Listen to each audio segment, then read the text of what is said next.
You guys know how bad we needed that, man. It's been a tough week. You guys have fought through it, man. Everything that went in that game, we've earned it. All right, all three phases, big time deal, man. Three phases, big time deal, man. All right, we just want to come back and get on a roll, get some of you guys back, get healthy, and keep going. You guys feel what I'm saying? Oh, boys, bring it on. Tight ends. Hey, thank you for celebrating my holiday with me. Yeah, A lot of touchdowns, all the all about you, spikes. buddy. It's all about the tight ends today. But thank you guys so much. Enjoy your bye week. 9, 9, 3, 1, 2, 3.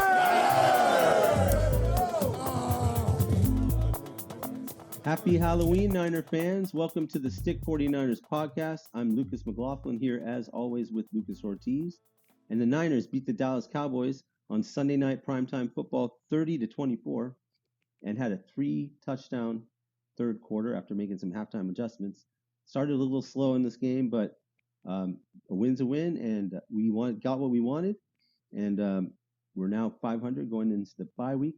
Hopefully we'll get some key players back after the bye week. Lucas, how you feeling about this win? Doing well. Got that victory going into the bye, which was key.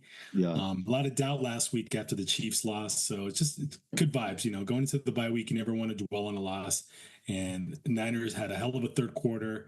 Really took control of that game. Almost let it slip in the fourth, but held on with the amazing third quarter, right? Yeah. The fourth quarter, at the end. So, yeah, let's get some much needed rest. You know, unfortunately, we have some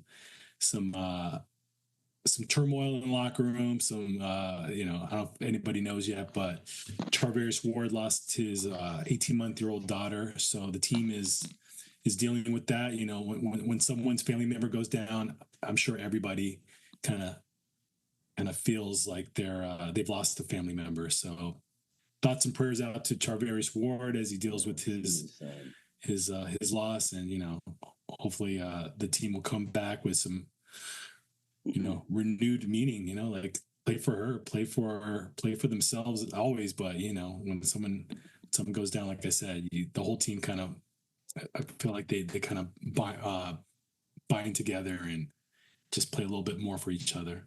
Yeah, what a sad story that is.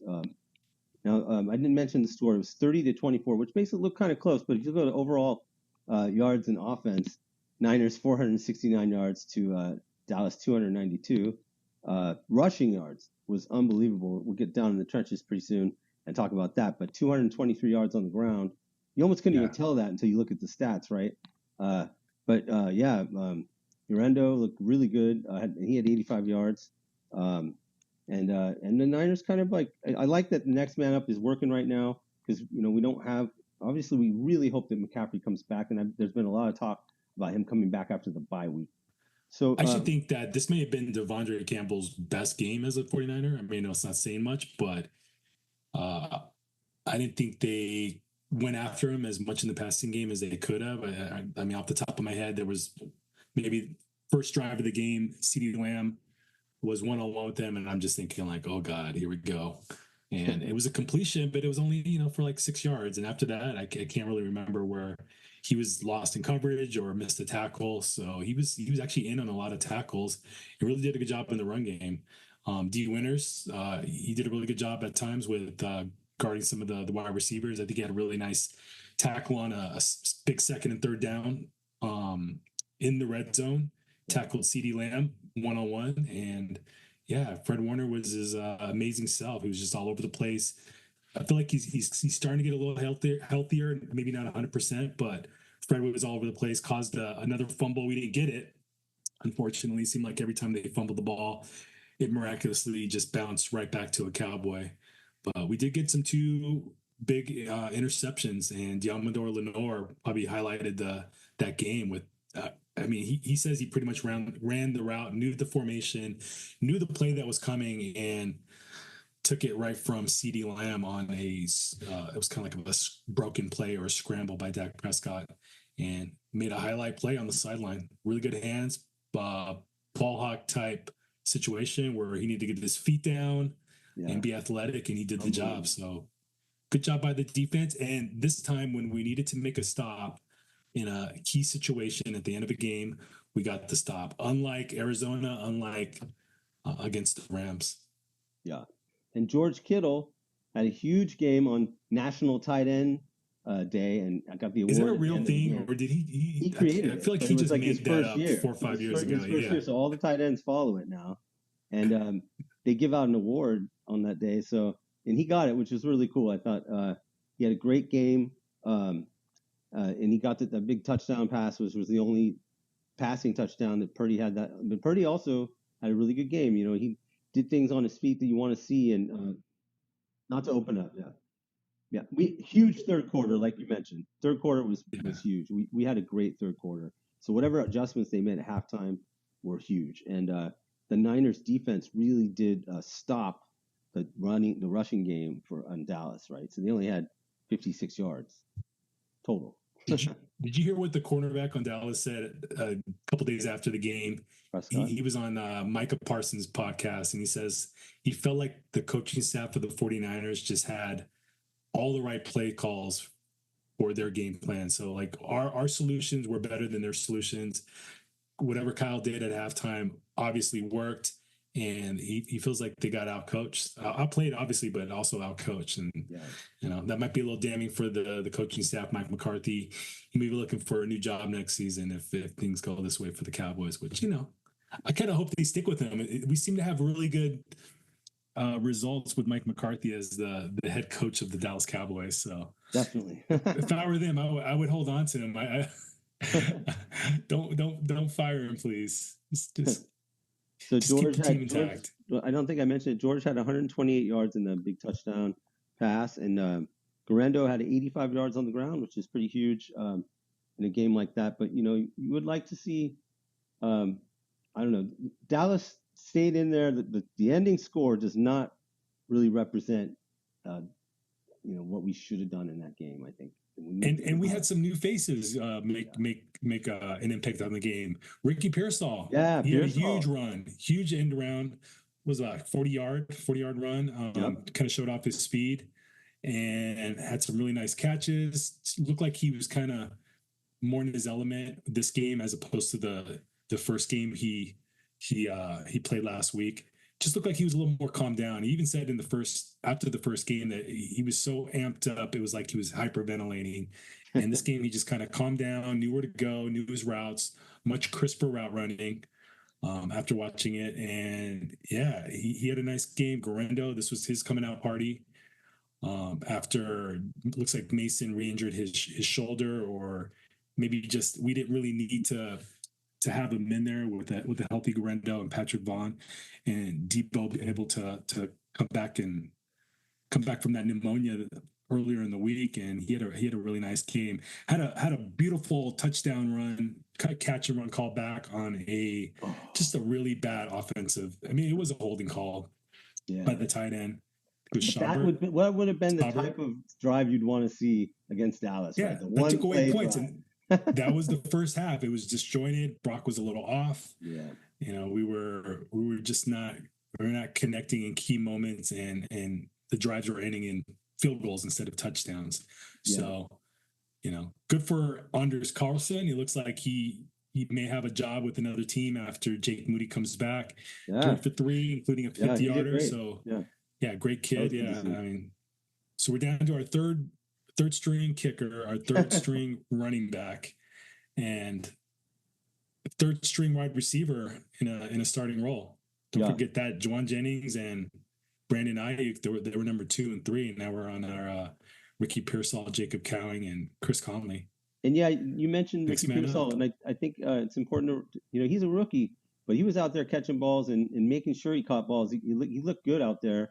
He only got 38 yards on 4 catches, but he looked really good out there as far as going after the bad pass and still catching it, you know.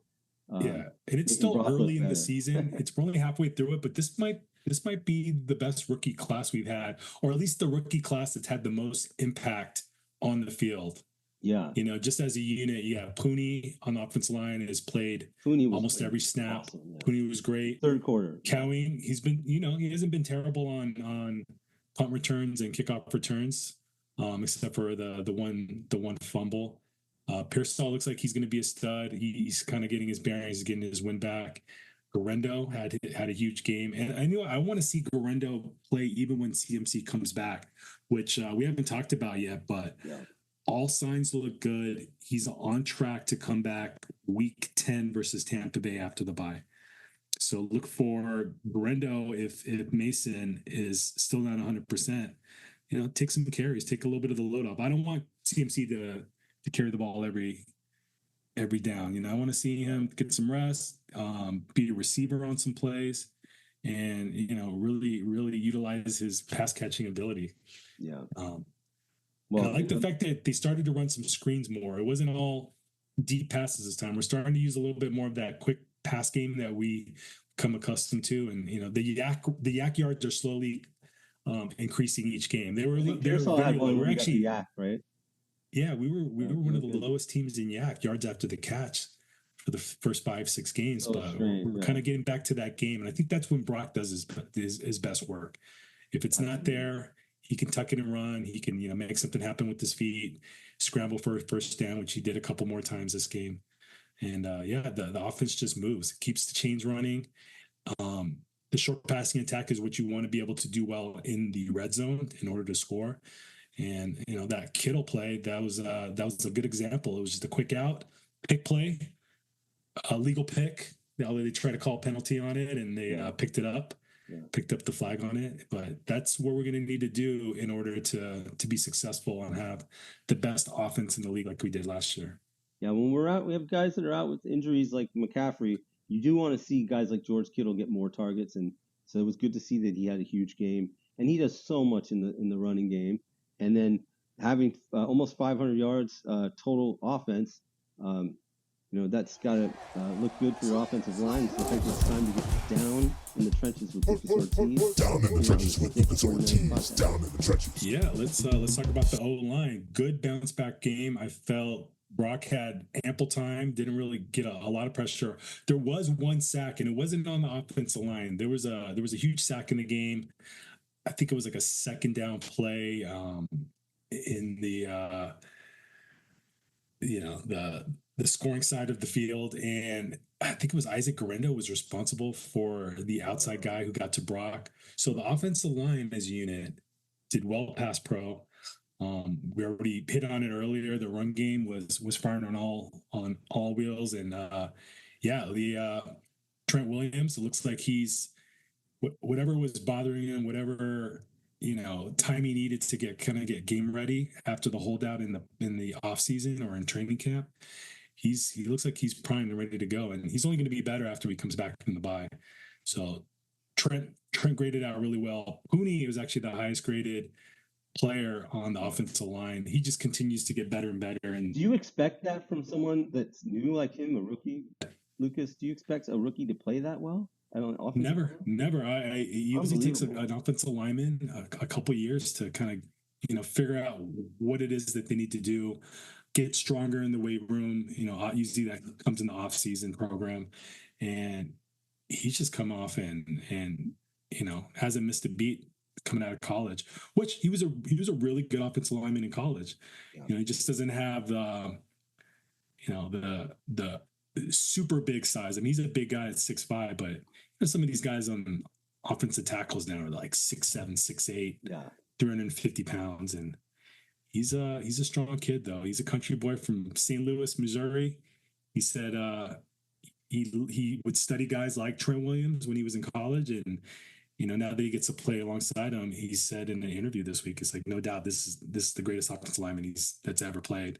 So high praise. It's his teammate, but knowing that he's gotten a chance to see how he studies, how he practices, what he does to prepare for the season. Getting drafted by a team like the Niners and playing like he is, that's so important because we're trying to do it now. So yeah, for sure. Give us an overall grade for the offensive line.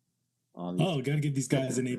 And anytime you run for 200 yards, I think the sack is like maybe the only one negative theme. But like I said, that wasn't really on them. That was on Guerrero missing his block. And plenty of time to get rid of the ball. Earlier on, Brock had time. He just wasn't connecting. And There was a couple of penalties. I think penalties were probably one of the biggest reasons we didn't have a big scoring first half. Some holding penalties. I think Brendel had one. Yeah. Yeah, off the top of my head, I don't think there was too many penalties by the offensive line, but yeah, I got to give him an A+. Let's get healthier. Maybe add another piece. Maybe John Feliciano comes back after the break, and who knows? Maybe he's either the swing interior offensive lineman, or maybe they give him a look at center, because I feel like center is still our weakest position. Yeah. Jake Brendel, he's adequate, but we can do better. So who knows? Maybe Feliciano gets that shot at starting center. Nice. Well, you're watching and listening to the Stick 49ers podcast with Lucas Ortiz and I'm Lucas McLaughlin. All right, so we look forward to Tampa after the bye week. How do you like our chances in that matchup? And hopefully we'll have some players back. I mean, I think Greenlaw might need another week or two, but CMC may be back, so that could change everything. Yeah, so I like our chances of CMC's back. We don't really know too much about Jennings and how long that situation with his hip is going to be keeping him out. But I think as long as you have Baker Mayfield on one side of the field and Nick Bosa on the other, two guys that just don't really like each other, going back to their college days, Ohio State and Oklahoma, I think we'll be okay. Like we might be a 5-sack game for Nick Bosa. He had a great game. He had a really good game. He's leading right now the league in pressures. Yeah. And it's an important sack. I mean, it's an important stat because, the play that Dak threw the first interception, that was a Nick Bosa pressure that caused him not to be able to step into the throw. And it was just a, 30-yard duck in the air where Jair Brown was able to easily intercept. Imagine being an offensive lineman that has to block every down. You're just starting to get scared. Like, oh, geez. So there's somebody made a good point on the radio. Sometimes it's a good thing not to get the sack.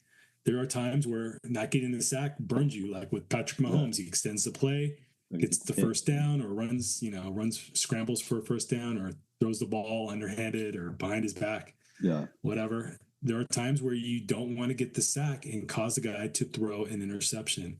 And that's exactly what happened this last game against the Cowboys. So I like our chances. I think Bosa's going to have another strong game. He's going to go probably to Tampa ahead of the trip. That's where he grew up. That's where his family home is. Have a nice 7 days of vacation and back to Santa Clara and then back to Tampa. He's gonna be racking up airline miles most likely. A lot of these guys they go home for the break. They see their families, go back to where they grew up, and just get some much needed rest. For sure. What do you think about did we give out game balls? Did we do that yet? Well, let's do some game balls for the last game. Yeah. I think I definitely go George Kittle, the obvious. George Kittle. Offensive game. And then I'll go Bosa because despite his political display, which was kind of weird, we need him to play well, and he does. I think you read it wrong. It said make San Francisco great again. But maybe I wasn't wearing my glasses, so maybe it was a little distorted view. He has a great game, and it's nice to see he's running on all cylinders. And he's just hungry for sacks, and it looks like he looked the first year he came in.